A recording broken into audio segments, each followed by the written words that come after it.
How's it, guys? All right, today I'm going to do another installment of the highway test for the DR650. The only difference this time with this test is I've changed out my front sprocket. I've dropped it down from the 15-tooth stock down to a 14-tooth, and I've gone with way more aggressive off-road tires. I got the Tusk D-Sport Adventure. They're way more knobbly, way more aggressive off-road tires. So let's jump on the bike. Let's get on the freeway and see if it's still a viable option for an adventure bike build out, dropping that front tooth and with a way more aggressive off-road tire. All right, let's see how we do.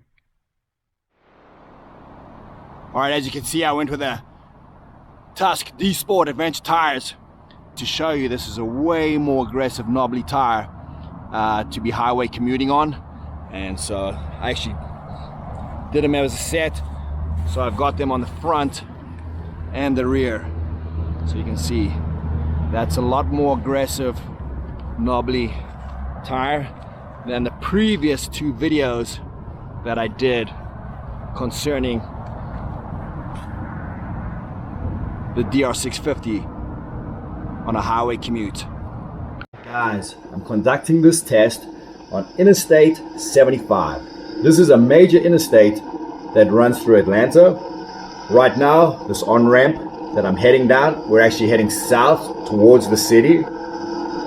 This particular section of the freeway was not busy, so the cars were actually moving pretty fast. So, first thing you can see is I'm able to get up to speed quickly, and I'm able to enter the freeway safely at a speed consistent with the way the cars are moving. A little background on these tests. The first couple of tests I did was with stock gearing. The bike passed those tests, no issues at all.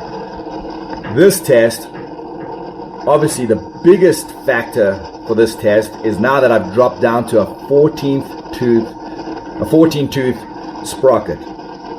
Stock is 15 tooth, so here I have a lot more low end slow speed, but obviously I've lost that top end high cruising speed. This test I wanted to show you by just how much, and if making that modification was good for the situation you're in. Before I continue, I'm approaching this car, actually slowed down. I deliberately slowed down and now I accelerate just to show you that you still have great acceleration to get past cars on the freeway if need be, if you're in that situation. But anyway, coming back to the test. Before I continue, State Patrol. If you guys are ever passing through Georgia, you come across State Patrol, don't mess with those guys.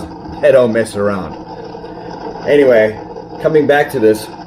So the other two tests that I did when I had stock gearing, if the odometer was reading 80 miles an hour, which the bike was happy to sit at, your true speed was in your low 70 mile per hour area. You know, the 72 to 74 mile per hour area. So as a cruising test, then on stock gearing, no problem at all. But my commute up to my riding areas is about 70 to 80 miles away, and I have to use a freeway to get there. So I was worried that, you know, when I drop this tooth, when I drop this sprocket down, just how much that would affect my comfort levels of my highway cruise to get to my riding areas. And to be completely honest, guys, it was not bad at all. So I lost probably about 10 miles per hour of comfort cruising speed. So before, I was very happy at sitting at 75, like a true 75 miles per hour on the freeway on stock gearing. Now the bike is happiest at about 65 miles per hour. So it's not bad. So you can easily sit comfortably at 65, just as comfortable as I was on the stock gearing at 75. But you haven't lost any ability in your acceleration in the situations where you need to get around. Here you can see the traffic's a little bit heavier and I'm having no issues. But that's obviously, that was the main thing that I wanted to explain. The other thing is obviously on those past two tests I had more road biased tires. which, you know, obviously I was like, you know, how much of a difference is these aggressive knobblies going to make in this same scenario? So not only being a smaller front tooth sprocket, but having these aggressive tires on. These particular tires, I don't really like them, but that's more to do with the brand and how they behave than the actual knobbly section of it. But even with these very aggressive knobbly tires, I don't feel uncomfortable on my highway commutes getting to the areas that I ride. So that's all been great news for me. For anybody who doesn't know what the things that I've changed on this DR650 are, I changed out the jet kit. I did the jet kit on the carb. I did the airbox mod.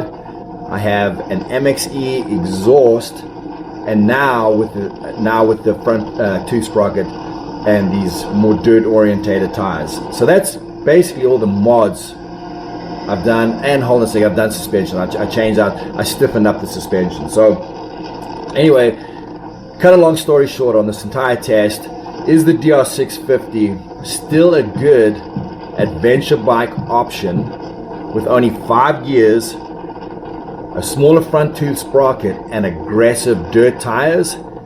And if you're someone who appreciates the simplicity and the reliability, absolutely. It's still been an outstanding bike, and I love every second of riding it and doing adventure rides on it.